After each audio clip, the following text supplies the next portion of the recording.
Go oketsega ga go tswiwa ga di-cable tsa motlakase go tsweletse pele. Magodu a emela gore motlakase o kgaolwe ka ntlha ya load shedding gore ba utswe megala ya motlakase.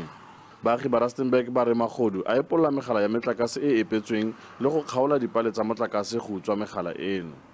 Go itepatepanya le kgwetlho eno re le masepala wa selegae wa Rustenburg re tsositse tirisano mmogo kana kgolagano ya rona le ditirelo tsa sepodisi tsa Aforika Borwa le diforamo tsa baagi tsa sepodisi ga mmogo le ditlamo tsa tshireletsogo tsa poraefete.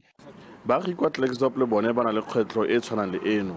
Baagi ba re ba tshoga gore bontsi jwa dikgwebo di tla tswalwa ka ntlha ya seno. Ka jalo kgaogo kampo bogodu ba di-cable mo kgaolong ya rona bo na le ditlamorago tse di seng monate thata mo dikgwebong. O fitlhela ka nako tse dingwe dikgwebo ga di kgone go ka tsweletsa production ya tsone. Dikgwebo di latlhegelwa ke letseno ka ntata ya ba sa kgone go rekisa, dikgwebo di gapeletsega go tswalwa. Bogodu jwa megala ya motlakase ke kgwetlho e tona go setlamo sa motlakase. Re bone batho ba bantsi ba tshwarwa mme ya ka ke motho ga ka tlhalosa gantsi di tshwarela batho ba leng goreng o fiwa diramatsatsi 20 gore a ye go utswa cable. Eskom e ikuela gore baagi ba bege bogodu jwa megala ya motlakase go efoga go oketsega ga bogodu jwa megala ya motlakase. Zebulon Maine, SABC News, Mahikeng.